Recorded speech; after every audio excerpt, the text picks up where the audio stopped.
Introduce a gentle melody at the beginning. Maybe add some atmospheric pads or vocals if you want to.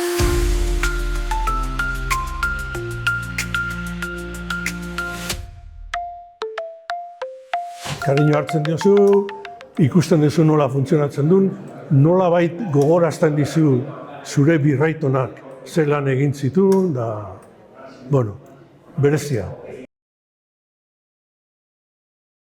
Beak 1887 montatu zuen, reloj hau ez da beak egindakoa. Hau da makinetan egindakoa, hau dago Frantziko Morez herri txiki baten egindakoa. Bueno, lehenengo kontaktoan ikusten dut Koldokin egin nula, Koldo Apestegikin. Eta izan ginen goian, eta nolabait udaletxa dituta kontaktau gendun mantenua erametezunakin Bulnes apellida, ez naiz izenakin akordatzen, eta beak ineon ginen torrean. Eta, bueno, beak nolabait erakutsi zion, hau zeon, bueno, dana erdoituta, goian zeon abandonauta, eta, bueno, momentu hartan ez genduk egiki pentsatu. Baina gero handikan urte batzueta, Koldori izan nio. Politia izango litzake, jetxi, zahar berritu, eta berriro honea ekarri. Gure konpromisoa hori zan, eta hala egin dugu. Lehenengo egin du montaje bat, ikusteko ze aberi zeuzkan, porque 40 urte geldik egondako makina bat, zerbait atikan gelditu da. Ez da kapritzuz gelditu.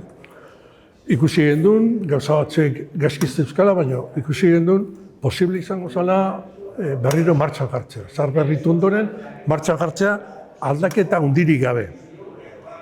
Koldokin hitz egin nuen, da zantzun aurrea.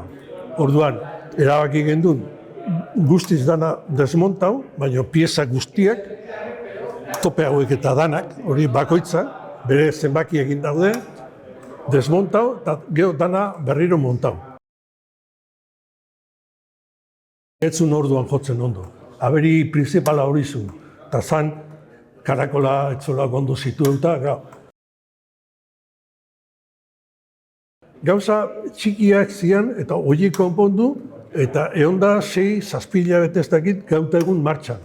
Nik eukidet, sistema horrekin, motor batzuekin jasotzen du harria orduero edo behar duen bakoitzen, jasotzen du harria eta jarraitzen du martxan. Eta horrela egon da, eta registro batzuekin ditut, eta han azaldu da, ondo dagoela relojua. Reloj hau da garai hartako zan nik usten dut onena honen txenakoa. Garai baten 1959an idatzitan azaltzen da, mantenua eramatezunak, un péndulo de alta precisión. Orduan etxakaterala, baina Donostiko parroki importantena izango zen, eta erosi zuten relojo on bat. 3.970 peseta ordaindu zizkioten. Hau da martxako benterola esango genduke. Horrek zer egiten du. Horrek berezitasun badauka, relojo hauek pendulon golpe bakoitzan orratza aurreatzea juten dira, honek ez. Honek egiten du karregago bezala piezatxo bat, eta 4 golpetikan, tak, aurrea golpe bat ematen dio. Ikusten duzu honek 4 golpe aurrea. Penduluen kontau eta prat aurrea egiten du.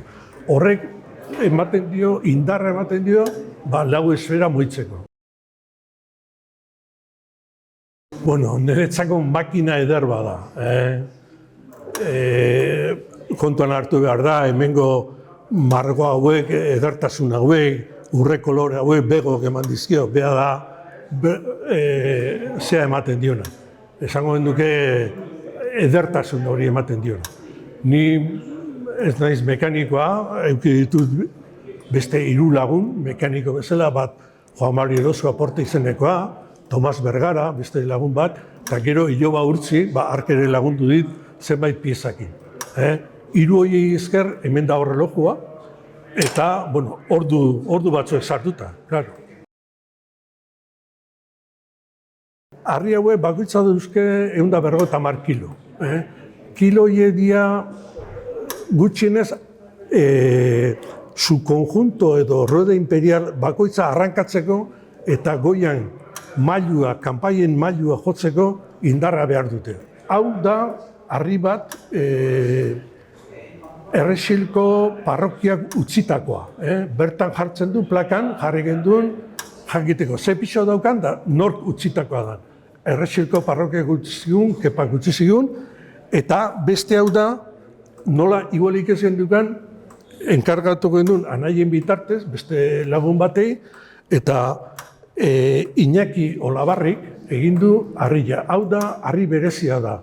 Hau da, Ereinoko kaliza. Behaiek esaten dute Ereinoko marmola dela. Hor azaltzen dian inkrustazio zuri horiek zea dira, fosila dira. Harri oso berezia da. Beste berezietasun bat relojoena, 12 erdietan joko du aurreko orduena. Esateko, 12 dira. Plazer bat. Burua ustea bai, baina plazer bat. Har buru altxako baluke guztako molitzake. Benetan. Ez dakit, ordutan kalkulatzeko, ez dakit, porque gauza bada presentzialak esaten dana. Eta beste batzu dira itxian hartu papela, lapitza hartu eta orduak eta irakurtzen da. Gero bere historia ere biltzen. Donostiko artxiboa etorri, horko apunte batzuk hartu, fotokopia batzuk hartu, orduak ez dakit zenbat.